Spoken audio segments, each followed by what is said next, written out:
Sound check, naririnig po ako? Sound check.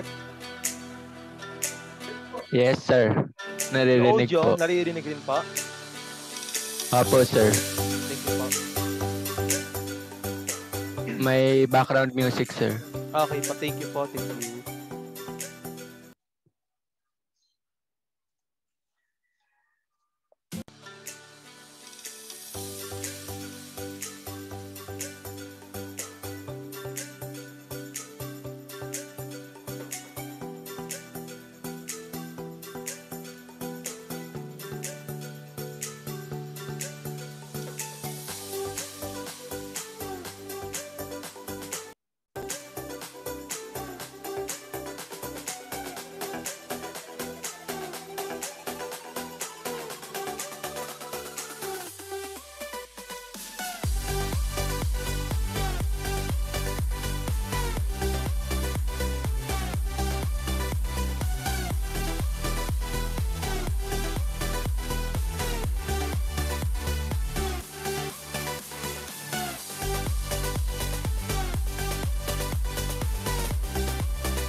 Time check, 1:02 p.m. Last meeting, last day for 2020.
So, let's start. Audio check. Loud and clear po ba ang aking audio? Audio check. Hello? Yes po, sir. Yes po. Yes po. Internet connection, okay naman siguro, no? Sa akin at sa inyo. Sana okay lang Opo, rin sir. kayo. Ang ating video. So, we have uh, 10 participants. So, naka-record na po ba tayo? Yes, naka-record po. And then, share the screen. Naka-share the screen na ako. Mute. Okay na tayo dyan. Paki-mute kapag maingay at may discussion. And then, kung may katanungan, paki-unmute para may address ko. So, as of now, the webinar app na ginagamit po natin today is Zoom. And then, for attendance, wala pang alauna. May maunang dumating. Chinek ko na. So, to follow na lang yung susunod dumating dito. So, let's start. HTML, our topic kanina. Highlighted na tayo. The web pages for the hypertext markup language. So, nagawan natin to. Nakita ko, nagsenda kayo sa akin ng mga code. Very good. Na-perform na iba. May iba doon, talagang dinagdagan pa ng something. Wala naman pong masama doon. Kasi nga, in-explore niya. And then, sumunod tayo ng CSS style and colors na kung saan sinimulan natin gumamit ng tatlong way kung paano gumawa ng CSS na pwedeng i-add sa HTML by inline, external, and internal. So, the second exercises ginawa ninyo, inline. Okay, nagawa naman po ninyo at nakita ko naman na perform ninyo. Internal. So, nakita ko rin naman na perform ninyo. And also the external for the HTML and CSS. Okay. So, lahat naman po nakapagpasa. Tama po ba ako? Meron po ba dito hindi pa nakakapagpasa na nandirito? Okay. So far, okay naman. Kung wala tayong problema, let's start for our continuation for this day. Hopefully, lahat po ay happy tummy na, fully tummy na. And then, let's start. Kagaya ng sinabi ko kanina, meron po kayong activity na kailangan magawa. But before that, please kindly turn on your camera. Stop sharing lang muna po ako. And then, for our daily attendance, open po.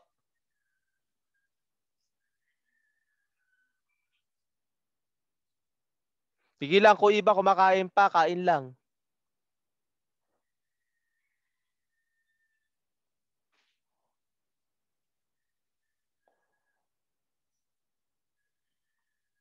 Gian.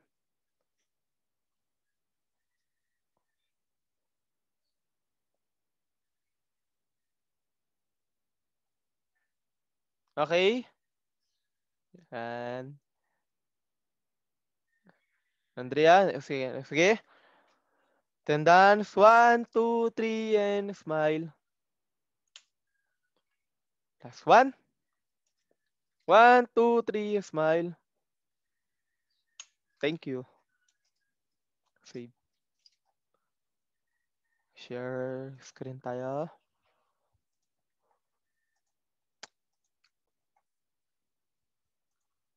Okay. So let's start the demonstration. Pero ginawa na po natin kanina. Pero itutuloy muna natin. Kagaya po ng sinabi ko, meron akong activity na ipapagawa sa inyo that you need to perform our task. So we will start right now.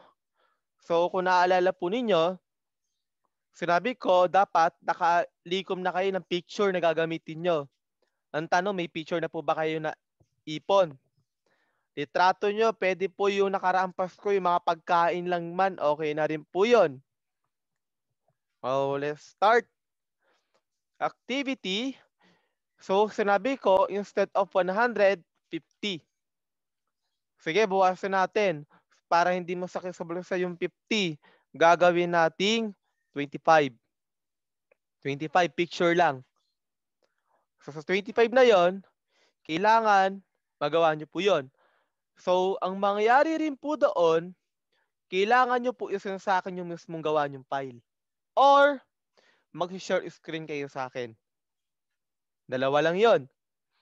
Send nyo sa akin yung file or share screen. Gusto ko makita lahat. So, ganito po mangyayari.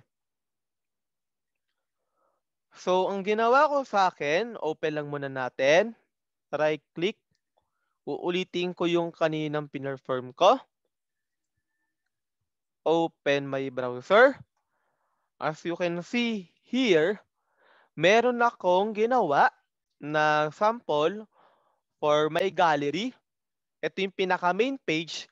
Kapag nag-select ako ng isang litrato dyan, for example, pinili ko yung dulo, pupunta siya sa pinaka main page. And then mag-a-appear po yung kanyang picture. The same time, meron tayong button. Ayan. Pag kinilik ko yung home, pupunta po siya ng home. Pag kinilik ko naman to, magne-next ako, magpi-previous ako, working po siya. And then click home. Yan. So, ano po yung kakailanganin natin? Ang mga kailangan po natin, lahat naman po siguro may internet. Yes po, connected kayo dito eh. Kailangan nyo po mag-download through Google, i-google nyo kay Google, select kayo ng any icon na pwede nyo ma-search for, ito na lang. Yan. Previous, next, and home. Ay, sorry, hindi naabutan yung home. Ayan. Home. Ito po. So, paano po gagawin natin doon? Kailangan, search tayo sa Google.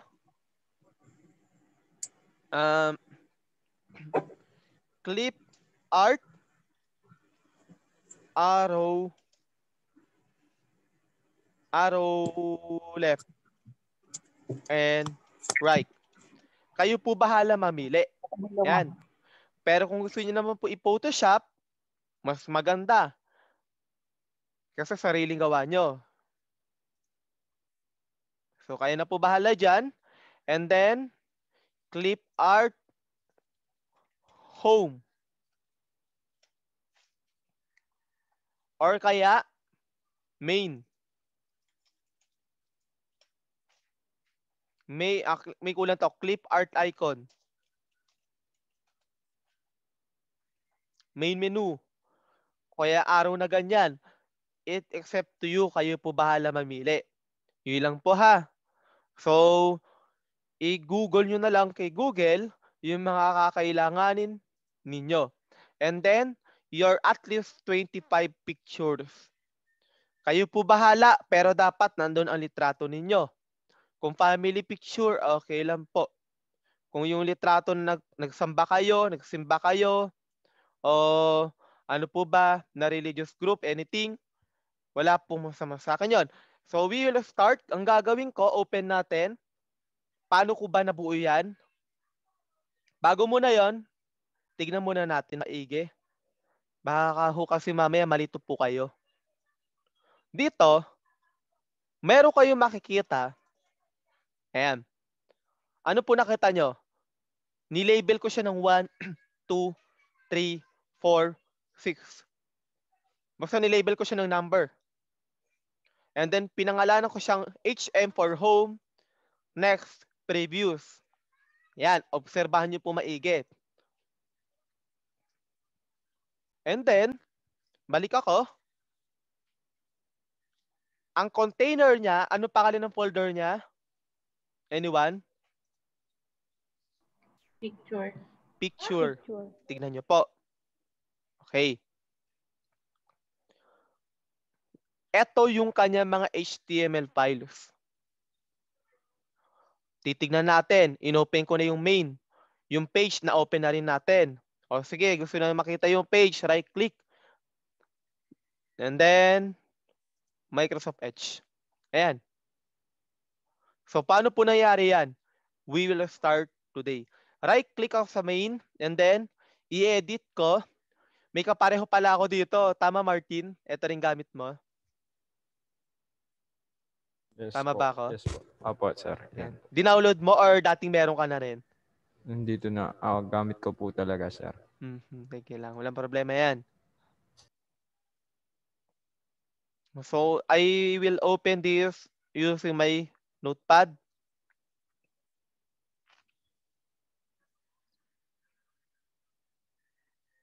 Yan. Now, tingnan nyo po maigi. In my notepad, lang, dito tayo. Dito ka. Dito ka. Yan. Sa baba ka. Nakikita po ba? Yan. Ito. So, tignan nyo po maigi, guys. Observe. Ang file name ko, main.html. Ito po yon. Ang nangyayari, nakikita nyo po yan. Iyan po yung comment tag. Kung mapapansin nyo, naaalala ninyo yung sa Turbo, ang comment tag natin anong gamit? Turbo po ba yon? Yes, Turbo. Ano yung comment tag na ginamit natin? Hala, nakalimutan na. Sige lang, balikan nyo yun. So, ginagamit po natin yung slash. So, balik ko tayo dito. HTML, sinelect ko. Yun ang dulo. Head, yun yung dulo. Ang ginawa ko, yung title ng aking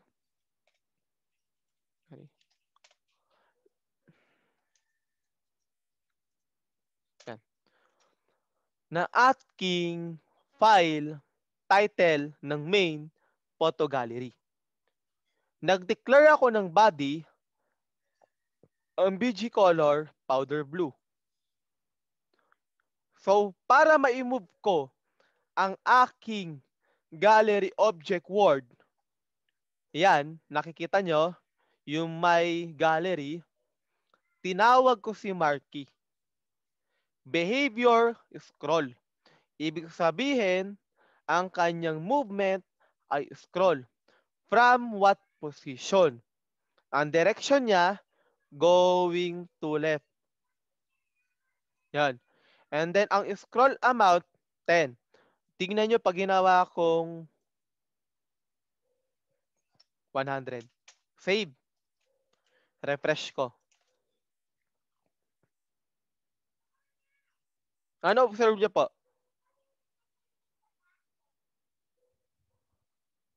Okay. Balik ko sa dati. Gawin nating 1. 1 na lang. Yung scroll amount niya po, parang wala lang rin nangyari.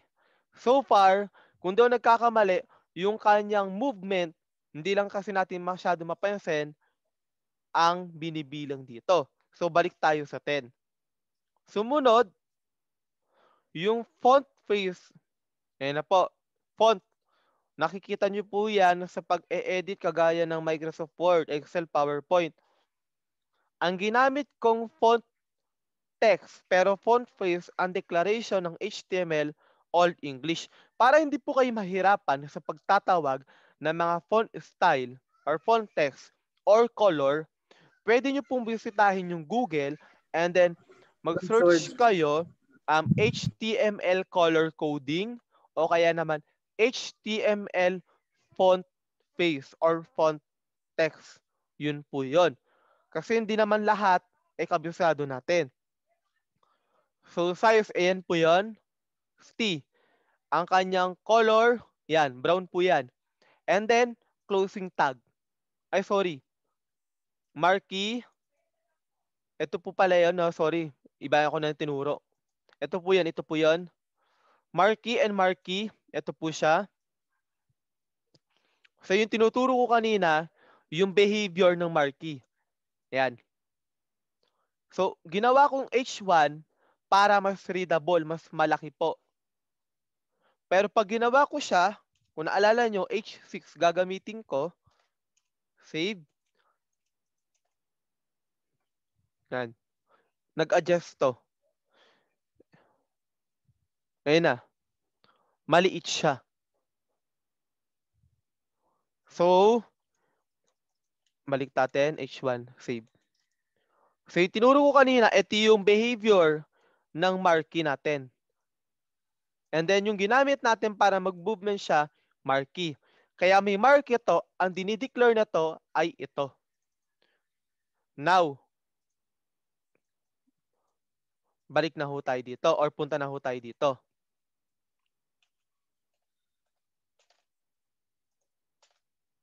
H1. Supposed to be kahit wala na yan eh. Pero, pag dinilit ko yan, wala namang mawawala. Yan. So, ito na po yung guys. Ito, wala rin to eh. Close ko yan. Save. Yan. Ito po yung declaration na ginawa ko o ginamit ko para mailagay ko to. Wait lang, para may binura ako ng center. Sorry.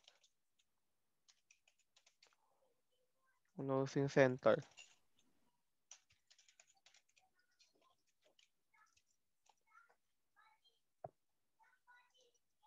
Yan. Center para mapagitna natin to. Balik ako dito. Ito po yung ginawa ko, ginamit ko para ma-declare ko to. Paano po yun? href page1.html image source picture /1.png. Ang width ng picture ko, ito yon PNG ko. 200 width, lapad. 250 ang height. Ito po yung nangyari. Yung page1.html ay ito po. Punta ako yung picture, ayan, nandito na ako. Page 1, ito po yun. Ito yan. Nakikita po? Ito yun. Ang file name na to, page1.html. Ito. And then, image source, saan nakalocate yung picture? Dito. Meron muna akong container na picture, and ang pangalan, ito po yun. And then, naglagay ako ng forward slash para hanapin niya kung sino doon. I-open ko po ulit. Ang dineclare ko, si Juan. Anong photo or image file name siya or file type? Subukan nyo itapat yung cursor. Anong nakalagay? Item type, PNG file. Or else, kung nalilito kayo, right-click, properties po. Makikita nyo dyan kung anong type ng file name niya.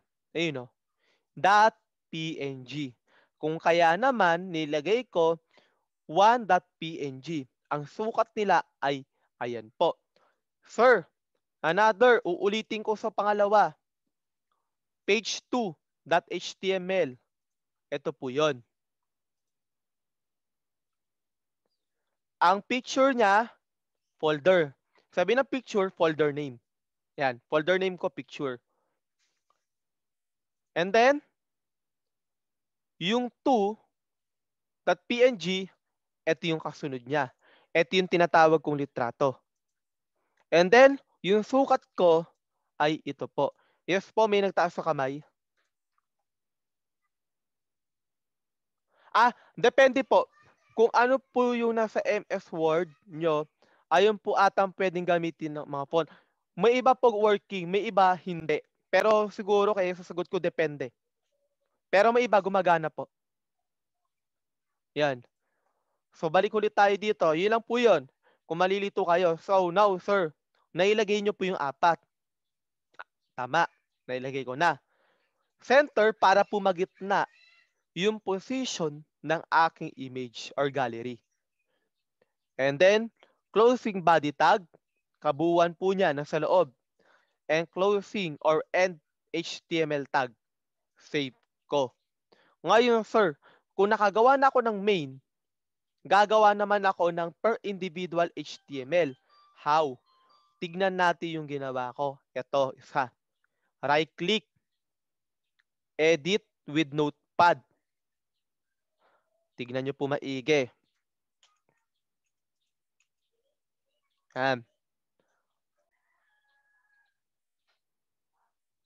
Sabi po dito, tignan nyo po maigi ha.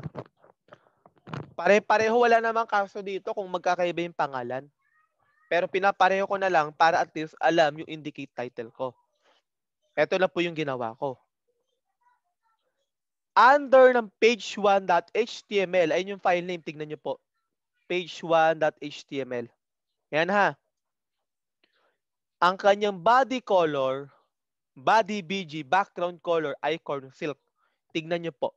Pupuntahan natin. Homepage ko, di ba nakalagay dyan ang color niya, powder blue. Pag kinilik ko tong first picture ko, page 1, nag-corn silk yung kulay.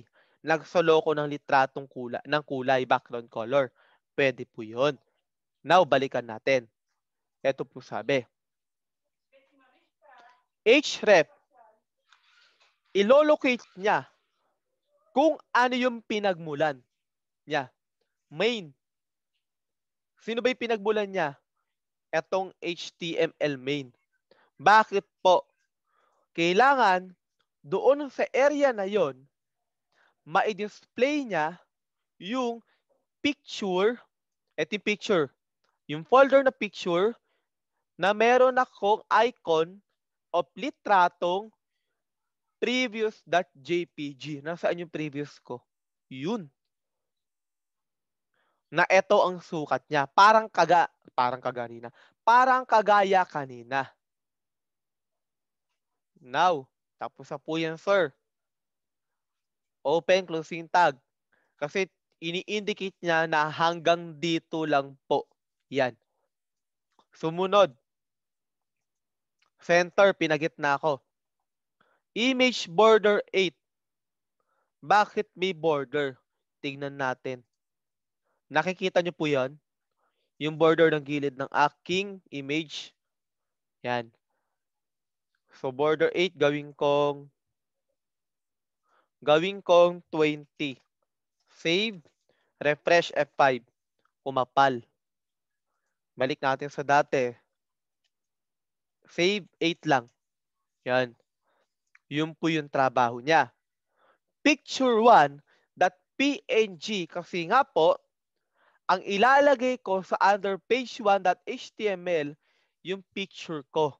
Ang file name 1.png. Umulit, di ba? Ganon din sukat niya. Pero iba naman. Kasi pag kinilik ko yung loob, sa pinakaloob, ano ang itsura? Ganon po yun. And then, ito po yung sumunod.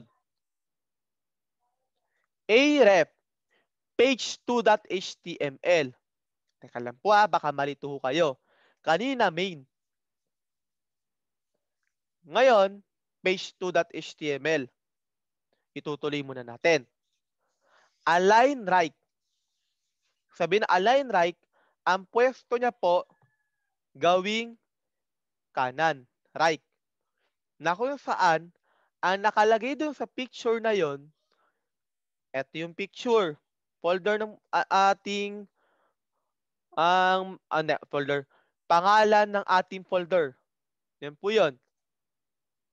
And then, next. Bakit po next? Pag kinilik ko yung picture, eto yung next icon. And then, height, weight, or width and height. And lastly, ipapaliwanag ko kung bakit ganun. So, nalilito. Main.html na naman. Bakit po? Ang position niya, gitna. Ang image source, nandoon sa picture folder. Ito na yung picture folder.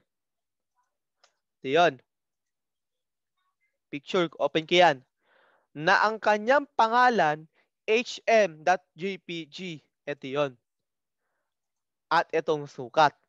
Sa madaling salita, ito po siya.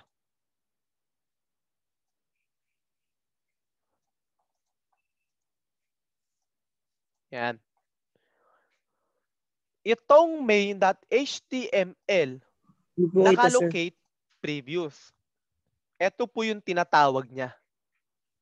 Ibig sabihin, pag kinilik ko yung previous na yon, babalik siya sa main. Bakit main ang babalikan niya? Tignan mo. Unang pindot ko, ito.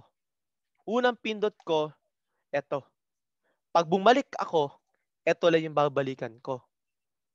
Pindutin ko ulit. Ngayon, ito yung resources niya. Pupunta siya ng main. Ito yung path niya. Ito yung pangalan ng previous picture. And then sukat. Now, sumunod dito, border.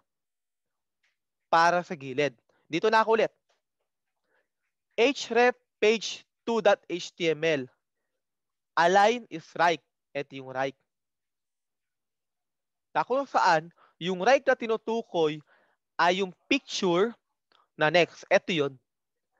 Na dapat pag kinilik ko to, saan siya pupunta? Page2.html. Ito po yung page2.html. Tingnan nyo. Next ko yan Ito yan. Pag sinelect ko, tinignan ko yung file name, page2.html. Naintindihan nyo po? Etong href, ang trabaho nila, kung ano yung kasunod na pupuntahan, doon niya irerekta. Paano po ito? Main.html na kung saan ang pupuntahan niya yung pinaka-main. Ito, main. Pag kinilik ko yung main, ito yung pinaka-main ko. In short, ang trabaho ni href, direction kung saan path papunta yung tatawagin mo. Naintindihan po ba? Last one. Open tayo ng pangalawa. Page 2. Para hanggang sa ulo ng mind nyo kasi nakakalito. Sa una lang naman. Mayan po guys. Tignan nyo po maigi. Ang file name ko ngayon ay page2.html. Ito yun. Solong gawa ko. Photo gallery. Ang color ko, corn silk. Page 1. Pag sinelect ko, puntahan ko to ha. Page1.html. Punta ko ng page2.html. Ito yun. Pag sinelect ko yung previous button, ito yun. Babalik siya ng page 1. Pindutin ko ha. Page 1. Natindihan? Balik po ako ulit. Ito, borderline po yan. Natong gilid. Dito na ako guys. Href page 3. Right. Nasaan yung right? Ito po. Punuwesto ko siya sa right para ang pwesto niya pa ganun. Ito na po yan. Pag sinelect ko yung next.jpg o JPEG, pupunta siya ng page3.html. Tingnan nyo po ito. Page2.html. Kiklik ko yung next. Tignan nyo to. Page3.html. Yun ang papunta niya. Pag ito, sinelect ko yung main.html, etong HM, ito po yun. Pag sinelect ko yan, pupunta sa pinaka-main page ko. Yun kasi ang direction niya. Kapag sinelect ko to, ang file name na to, main.html. Naintindihan po ba? Hello? Paki-confirm nga po kung naintindihan. Opo, sir. Opo, sir. Okay po, thank Present you. na po pala ako, sir. 110 po ako nakapasok po, sir. Okay lang yan. So, yun lang po. Madali lang po siya. Yan ang declaration. Now, paki-screenshot po. Ayan, ibibigay ko na yung sample ha. Paki-screenshot po yung main. Ito po siya. And then, display ko to para matindihan nyo. Yan. 1, 2, 3, 4, 5. Next. Ito yung page 1. Ito yun. Ito naman yun. 1, 2, 3, 4, 5. And then, last. Page 2. Pare-pareho lang naman po yan. 1, 2, 3, 4, 5. Baka tanungin nyo, sir, paano po yung last page? Sige nga, click ko nga to one by one. Next. Second page. Third page. Sa last page, wala ka ng next. And picture na yan eh. Previous and home na lang. In short, kung ganun ang mangyayari, eto po yung itsura. Tatanggalin mo lang yung ating next. Wala na yan. Eto po yun, yung code. Ayun no, nawala no. Ang naiwan na lang, yung main.html at yung page 3. Ito yung babalikan niya. .html. Sa makatuwid, dahil 25 picture ang kailangan natin, 25 per individual na HTML ang gagawin nyo. Hindi na mahirap, copy-paste na lang yan eh. Kapag nagawa nyo sa copy-paste lang, papalitan nyo yung pangalan. Kaya nga po, ginawa ko guys, nilabel ko as 1, 2, 3. Eh, paano pag ganyan pangalan ng ano nyo? Nakakalito. Para maniwala kayo, nagbabago po yan. Tignan nyo guys. Home natin. Yung picture ko ng una is TESDA. Tingnan natin yung folder ko. Ito yung TESDA. Pupunta ko yung page 1 code. Ito yun. Ang gagawin, ang pangalan ng aking file sa HTML page 1 ay 1.png. Yan yun, no? Palitan ko siya ngayon. For example, ito na lang. JPEG file. So, 8.jpg.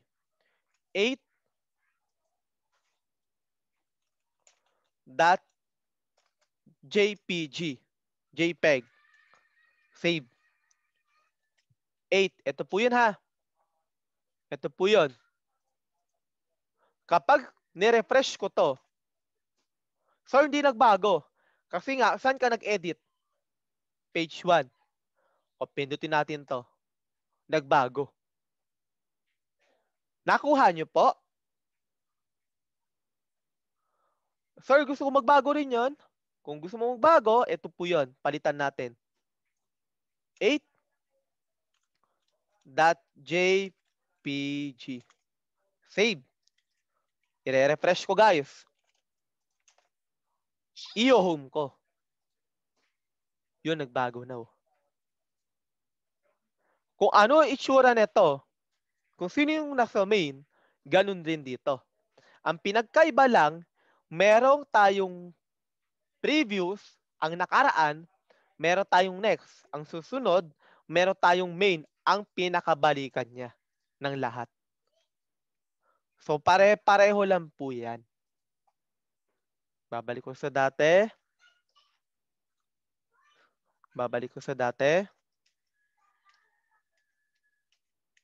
Save. I-refresh ko to. Ayun na. Click ko to. Bumalik na. Kasi nga po, susundan niya lang kung ano yung file name. And that's all.